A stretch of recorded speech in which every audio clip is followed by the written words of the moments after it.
Hey there, friends, family, and hopefully a stranger or two.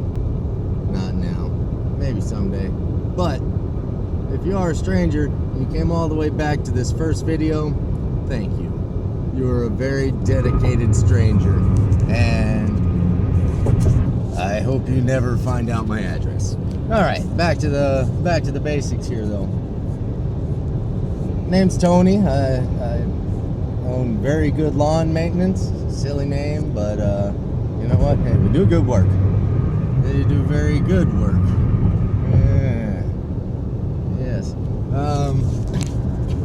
But anyhow, I just wanted to start this vlog, you know, whatever. This documentation of my first year in the lawn business. I've been legitimizing now for probably the last, I don't know, 4 to 6 months. You know, I bought a riding mower, not a zero turn, just came across a $200 little 46-inch cut Husqvarna riding lawn mower. Nothing fancy. Not advertising for Husqvarna, even though it is pretty badass for a $200 lawnmower. It has definitely paid for itself. I've been using a Craftsman 21-inch push mower that I've had for probably the last 7 or 8 years. I don't remember exactly how much I paid for it, but I do remember that we went to Sears on Black Friday and bought the absolute cheapest push mower they had. It is a Briggs & scrap iron motor sitting on top of a deck with a blade underneath it. Very simple, but it's always done the trick, and frankly, it's never let me down. I gotta brag, you know, my $200 Husqvarna's made me some money, but if I've got a money maker in my stock, it's that Craftsman. And you know what? That is a plug for Craftsman. Bravo. But anyhow, my little cheap Craftsman, I've mowed a lot of lawns with that thing. You know, I kind of got my start in the lawn business with it. I've mowed everything from postage stamps to almost a half an acre with that little 21-inch cut Craftsman. And yeah, half an acre. You heard me. I've made some poor decisions as a businessman. I've made lots of poor decisions as a businessman, but I think that's what makes a good businessman. I'm finally starting to pick up the pace now with my jobs. I'm picking up bigger jobs, you know, not getting away from mowing, but you know, doing things in addition to mowing. I've got my biggest job yet is coming up. I'm actually going to start on it today after work.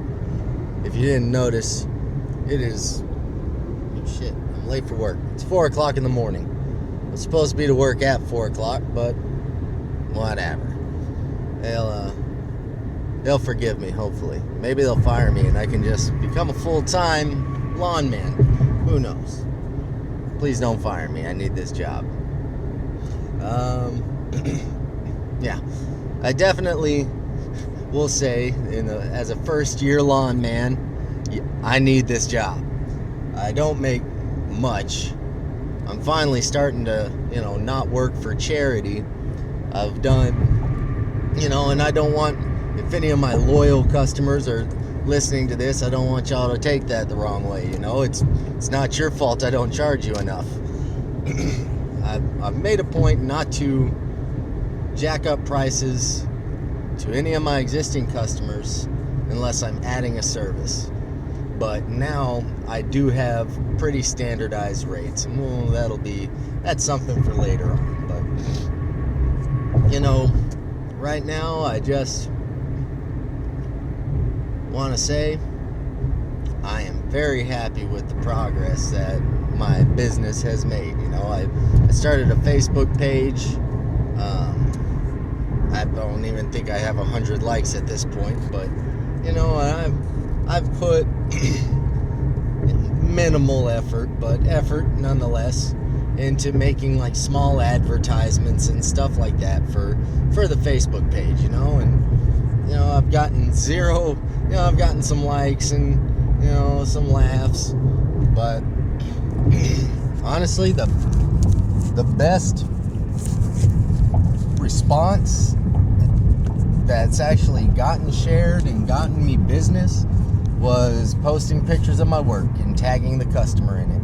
Check with your customers if you go this route. Check with your customers. Make sure they don't mind a big picture of their house sitting on the internet, because obviously my business page is public. Anyone can look at it, and I've got people whose names are written in Arabic liking my page. I have no idea how that happened, but whatever. I got global reach, guys. Global Tony. Well, I'll talk some more later. I might actually try and edit videos, who knows, but I'm almost to work. You see, there's a little, it's coming up on Westheimer here.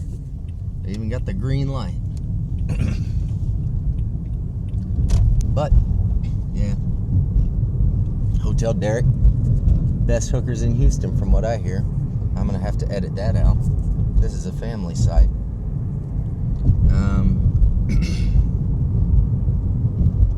Yeah. I don't know. I guess I gotta get off the phone. Y'all can smoke a cigarette with me. Don't smoke, children. Friends, family, possibly strangers. If you don't smoke, don't take it up. It's a filthy habit. But if you do smoke, there ain't no sense in quitting on my behalf. But, yeah. Well, y'all have a nice day. I'm done. I'm gonna start on my big job today, trimming trees. Wish me luck. Actually, before I go, man, I need to learn how to edit so I can patch this shit together. But I was scared to death that I was gonna charge this guy too much and scare him off. And this man is, he's a businessman himself. He owns a local business in the town I live in. Very, very nice man and a friend of mine. And I'm happy with what I'm charging him. I'm gonna take good, fair money home. Hopefully, if I don't have to hire anybody out. But I dropped down my price 23%, my hourly price. I dropped it 23% because I was scared to death I was going to run this guy off. And instead of giving him the opportunity to run off, I gave him a 23% discount. And I'll tell you something. He jumped on my price like a fat kid jumps on a cupcake. That's the worst feeling. The only thing worse than being talked down on your price is talking yourself down on your price and realizing you could have gone higher. Even if I'd have wound up with $50 more in my pocket at the end of this job, that'd have been $50. I could have bought some 7 gallons of ice cream. Who knows? But yeah.